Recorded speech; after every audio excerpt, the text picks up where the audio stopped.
Now to the fight to defeat ISIS, and U.S.-backed Syrian forces just hit a key milestone in Raqqa, breaching the old wall of the Syrian city that was once the de facto capital of the Islamic State. John Huddy following the story from our Mideast Bureau. John, how important is simply breaching this wall?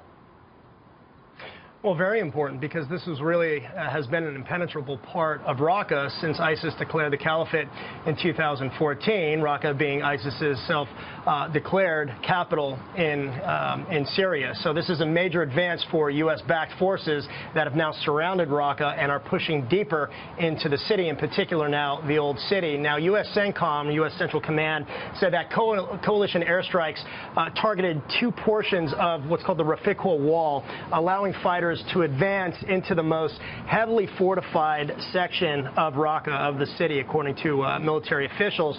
And the attack allows Syrian Democratic Forces and Kurdish YPG fighters to basically bypass IEDs, to bypass booby traps, and also snipers, while leaving really the rest of the wall in place, intact. So it's a major advance, really, overall, Leland, in the battle to drive ISIS out of its self-proclaimed capital in Syria, again surrounding the city to the north, to the west, to the south, and now fighting continues to rage in the east as those forces continue to push eastward into the city, Leland.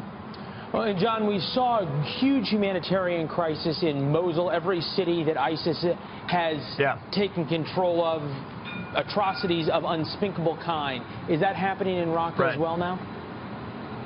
Well, the concern is that it could happen. I haven't seen any reports of late that, I mean, here's the concern. At least 50,000 people remain trapped in the city at this point, according to the UN Syrian Observatory for Human Rights. And the concern is that, like we've seen in Mosul, the atrocities, as you mentioned, could repeat in Raqqa. That is, men, women, and children being executed as they try to leave the city, shot in the back, shot in the heads. So that remains a very grave and dire concern at this point, Leland.